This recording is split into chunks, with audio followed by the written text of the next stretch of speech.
नमस्कार दर्शक गणों, मेरा नाम योगेश खत्री है। कुछ समय पहले कांग्रेस के पूर्व मंत्री ने यह बयान दिया कि गीता में भी जिहाद के बारे में लिखा है, जबकि जमीन जायदाद राजपाट के लिए महाभारत का युद्ध हुआ था और जिहाद में एक धर्म के लोग अपने धर्म के अलावा दूसरे धर्म को नहीं मानते, उन्हें काफिर मानते हैं। तमाम लोग सुबह से शाम अपने कामकाज में लगे रहते हैं, भगवत गीता पढ़ने में समर्थ नहीं होते। मेरी भावना और प्रयास उन सभी महानुभावों के लिए है जो गीता पढ़ना चाहते हैं पर समय का अभाव है तो पढ़ नहीं पाते। सरल गीता, जो गीता प्रेस गोरखपुर द्वारा प्रकाशित है, सनातन धर्म की तमाम ग्रंथों का बहुमूल्य साहित्य गीता प्रेस गोरखपुर छापती है। मेरा अनुरोध है, आप गीता प्रेस की ही किताबें खरीदें और सनातन धर्म को जानें। मैं आशा करता हूँ जो भी दर्शकगण गीता की किताबें पढ़ने में सक्षम नहीं है, उनके लिए मेरा यह विधि और प्रयास उपयोगी होगा। धन्यवाद। श्री गीता जी का प्रधान विषय। श्री गीता जी में भगवान ने अपनी प्राप्ति के लिए मुख्य दो मार्ग बतलाए हैं, एक सांख्य योग, दूसरा कर्म योग। एक, संपूर्ण पदार्थ मृग तृष्णा के जल की भांति अथवा स्वप्न की सृष्टि के सदस्य मायामय होने से माया के कार्य रूप संपूर्ण गुण ही गुणों में बरतते हैं। ऐसे समझकर मन, इंद्रियों और शरीर द्वारा होने वाले संपूर्ण कर्मों में कर्तापन के अभिमान से रहित होना तथा सर्वव्यापी सच्चिदानंदन परमात्मा के स्वरूप में एक ही भाव से नित्य स्थित रहते हुए एक सच्चिदानंदन वासुदेव के सिवाय अन्य किसी के भी होने बने का भाव न रहना, यह तो सांख्य योग का साधन है। तथा दूसरा, सब कुछ भगवान का समझकर सिद्धि असिद्धि में समत्व भाव रखते हुए आसक्ति और फल की इच्छा का त्याग कर भगवद्गीतानुसार केवल भगवान के ही लिए सब कर्मों का आचरण करना तथा श्रद्धा भक्ति पूर्वक मन, वाणी और शरीर से सब प्रकार भगवान के शरण होकर नाम, गुण और प्रभाव सहित उनके स्वरूप का निरंतर चिंतन करना, यह कर्मयोग का साधन है। उक्त दोनों साधनों का परिणाम एक होने के कारण वे वास्तव में अभिन्न माने गए हैं, परंतु साधन काल में अधिकारी भेद से दोनों का भेद होने के कारण दोनों मार्ग भिन्न भिन्न बतलाए गए हैं। इसलिए एक पुरुष दोनों मार्गों द्वारा एक काल में नहीं चल सकता। जैसे श्री गंगा जी जाने के लिए दो मार्ग होते हुए भी एक मनुष्य दोनों मार्गों द्वारा एक काल में नहीं जा सकता। उक्त साधनों में कर्मयोग का साधन संन्यास आश्रम में नहीं बन सकता, क्योंकि संन्यास आश्रम में कर्मों का स्वरूप से भी त्याग कहा गया है और सांख्य योग का साधन सभी आश्रमों में बन सकता है। यदि कहो कि सांख्य योग को भगवान ने संन्यास के नाम से कहा है, इसलिए उसका संन्यास आश्रम में ही अधिकार है, गृहस्थ में नहीं, तो यह कहना ठीक नहीं है, क्योंकि दूसरे अध्याय में श्लोक 11 से 30 तक जो सांख्य निष्ठा का उपदेश किया गया है, उसके अनुसार श्री भगवान ने जगह जगह अर्जुन को युद्ध करने की योग्यता दिखाई है। यदि गृहस्थ में सांख्य योग का अधिकार ही नहीं होता तो भगवान का इस प्रकार कहना कैसे बन सकता। हाँ, इतनी विशेषता अवश्य है कि सांख्य मार्ग का अधिकारी देहाभिमान से रहित होना चाहिए, क्योंकि जब तक शरीर में अहम भाव रहता है तब तक सांख्य योग का साधन भली प्रकार समझ में नहीं आता। इसी से भगवान के सांख्य योग का कठिन बतलाया है तथा कर्मयोग साधन में सुगम होने के कारण अर्जुन के प्रति जगह जगह कहा है कि तू निरंतर मेरा चिंतन करता हुआ कर्मयोग का आचरण कर।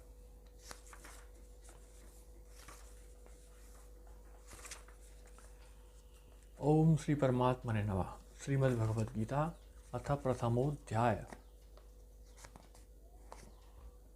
धृतराष्ट्र बोले, हे संजय, धर्मभूमि कुरुक्षेत्र में एकत्रित युद्ध की इच्छा वाले मेरे और पांडु के पुत्रों ने क्या किया।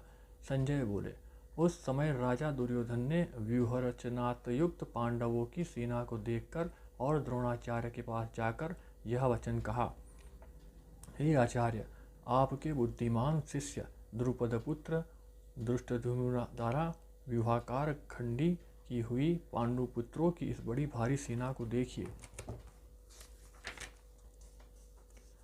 इस सेना में बड़े बड़े धनुषों वाले तथा युद्ध में भीम और अर्जुन के समान सूरवीर, सात्विक और विराट तथा महारथी राजा द्रुपद, धृष्टकेतु और चेकितान तथा बलवान काशीराज, पुरुजित, कुंती भोज और मनुष्यों में श्रेष्ठ सैव्य पराक्रमी युधामन्यु तथा बलवान उक्तमोजा, सुभद्रापुत्र अभिमन्यु एवं द्रौपदी के पांचों पुत्र, ये सभी महारथी हैं। हे ब्राह्मण श्रेष्ठ, अपने पक्ष में भी जो प्रधान है उनको आप समझ लीजिए। आपकी जानकारी के लिए मेरी सेना के जो सेनापति है उनको बतलाता हूँ। आप द्रोणाचार्य और पितामह भीष्म तथा कर्ण और संग्राम विजयी कृपाचार्य तथा वैसे ही अश्वत्थामा, विकर्ण और सोमदत्त का पुत्र भूरिश्रवा, और भी मेरे लिए जीवन की आशा त्याग देने वाले बहुत से सूरवीर, अनेक प्रकार के शस्त्रों से सुसज्जित और सब के सब युद्ध में चतुर हैं। भीष्म पितामह द्वारा रक्षित हमारी वह सेना सब प्रकार से अजेय है और भीम द्वारा रक्षित इन दोनों की यह सेना जीतने में सुगम है। इसलिए सब मोर्चों पर अपनी अपनी जगह स्थित रहते हुए आप लोग सभी निसंदेह भीष्म पितामह की ही सब ओर से रक्षा करें। कौरवों में वृद्ध बड़े प्रतापी पितामह भीष्म ने उस दुर्योधन के हृदय में हर्ष उत्पन्न करते हुए उच्च स्वर से सिंह की दहाड़ के समान गरज कर शंख बजाया। इसके पश्चात शंख और नगारे तथा ढोल, मृदंग और नरसिंगे आदि बाजे एक साथ ही बज उठे। उनका वह शब्द बड़ा भयंकर हुआ। इसके अनंतर सफ़ेद घोड़ों से युक्त उत्तम रथ में बैठे हुए श्री कृष्ण महाराज और अर्जुन ने भी अलौकिक शंख बजाए। श्री कृष्ण महाराज ने पाष्टजन्य नामक, अर्जुन ने देवदत्त नामक और भयानक कर्म वाले भीमसेन ने पौंड्रक नामक महाशंख बजाया। कुंती पुत्र राजा युधिष्ठिर ने अनंत विजय नामक और नकुल तथा सहदेव ने सुघोष और मणिपुष्पक नामक शंख बजाए। श्रेष्ठ धनुष वाले काशीराज और महारथी शिखंडी एवं दुष्टधुम्न तथा राजा विराट और अजय सात्विक राजा द्रुपद एवं द्रौपदी के पांचों पुत्र और बड़ी भुजा वाले सुभद्रापुत्र अभिमन्यु, इन सभी ने हे राजन सब ओर से अलग अलग शंख बजाए और उस भयानक शब्द ने आकाश पृथ्वी को भी गूंजाते हुए धृतराष्ट्रों के अर्थात आपके पक्ष वालों के हृदय विदीर्ण कर दिए। हे राजन, इसके बाद कपिध्वज अर्जुन ने मोर्चा बांधकर डटे हुए धृतराष्ट्र संबंधियों को देखकर उस शस्त्र चलने की तैयारी के समय धनुष उठाकर ऋषिकेश श्री कृष्ण महाराज से यह वचन कहा, हे अच्युत, मेरे रथ को दोनों सेनाओं के बीच में खड़ा कीजिए और जब तक कि मैं युद्ध क्षेत्र में डटे हुए युद्ध के अभिलाषी इन विपक्षी योद्धाओं को भली प्रकार देख लूं कि इस युद्ध रूप व्यापार में मुझे किन किन के साथ युद्ध करना योग्य है, तब तक उसे खड़ा रखिए। दुर्बुद्धि दुर्योधन का युद्ध में हित चाहने वाले जो ये लोग राजा लोग इस सेना में आए हैं, इन युद्ध करने वालों को मैं देखूंगा। संजय बोले, हे धृतराष्ट्र, अर्जुन द्वारा इस प्रकार कहे हुए महाराज श्री कृष्णचंद्र ने दोनों सेनाओं के बीच में भीष्म और द्रोणाचार्य के सामने तथा संपूर्ण राजाओं के सामने उत्तम रथ को खड़ा करके इस प्रकार कहा कि हे पार्थ, युद्ध के लिए जुटे हुए इन कौरवों को देख।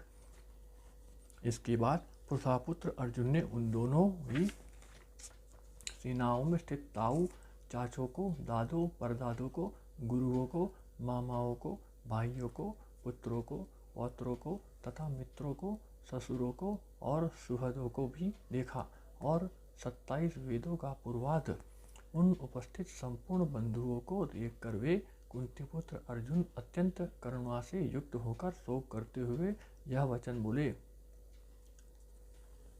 हे कृष्ण, युद्ध क्षेत्र में डटे हुए युद्ध के अभिलाषी इस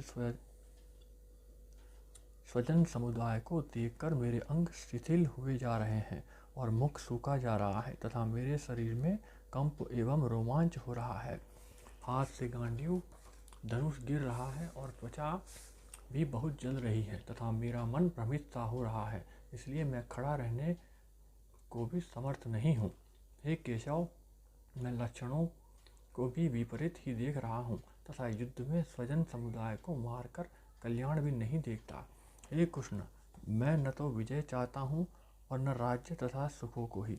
हे गोविंद, हमें ऐसे राज्य से क्या प्रयोजन है अथवा ऐसे भोगों से और जीवन से भी क्या लाभ है। हमें जिनके लिए राज्य भोग और सुखादि अमिष्ट हैं वे ही ये सब धन और जीवन की आशा को त्याग कर युद्ध में खड़े हैं। गुरुजन, ताऊ, चाचे, लड़के और उसी प्रकार दादे, मामे, ससुर, पौत्र, साले तथा और भी संबंधी लोग हैं। हे मधुसूदन, मुझे मारने पर भी अथवा तीनों लोगों के राज्य के लिए भी मैं इन सब को मारना नहीं चाहता, फिर पृथ्वी के लिए तो कहना ही क्या है। हे जनार्दन, धृतराष्ट्र के पुत्रों को मारकर हमें क्या प्रसन्नता होगी। इन आतताइयों को मारकर तो हमें पाप ही लगेगा। अतएव हे माधव, अपने ही बांधव धृतराष्ट्र के पुत्रों को मारने के लिए हम योग्य नहीं हैं, क्योंकि अपने ही कुटुंबों को मारकर हम कैसे सुखी होंगे।